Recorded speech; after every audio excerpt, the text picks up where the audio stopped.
Hello, my name is Gregora Steinmaurera, and today I'd like to talk a bit about this upcoming men's training for a conscious masculine sexuality.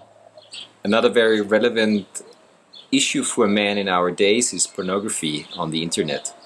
And I want to talk about it because a lot of men have questions about it, and I experience this in my work all the time.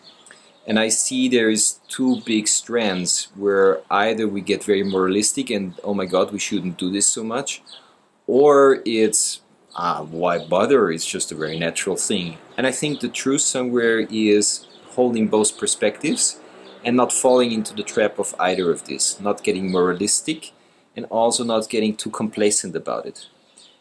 Because I see a lot more men, and also sometimes very young men, struggling with this and not knowing how to work with this, because nobody really seems to be talking about it in the depth that really would touch the deeper layers of this question. Because of course it has an effect, and sometimes I compare it with fast food, where sex is food and pornography would be the fast food version of it. The McDonald's, lots of chips, lots of salt, lots of quick craving satisfaction ingredients in it.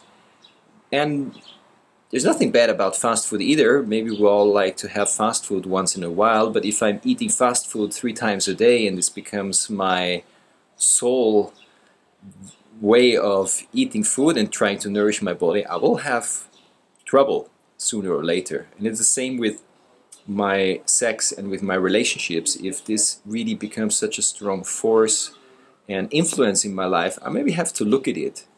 And usually this has to do with understanding our drives that lead us into being so vulnerable, especially young men, so vulnerable for pornography, and also understanding our cycles of shame and also seeing what's going on in our relationship. So there's a lot to talk about, but it's not something that we can fix with a quick opinion. It's something where we need to have contact and mentoring and maybe a healthy reflection from another man or a group of men to really start looking what is going on in this sensitive issue in myself, where we can go in it without being self-judgmental or blaming ourselves, and also without being too loose and it's all okay. So to have a real clarity of like, what do I want to create with this energy that I have as a man, and what satisfies me on a deeper sense than just fulfilling my urge to ketchup and salt.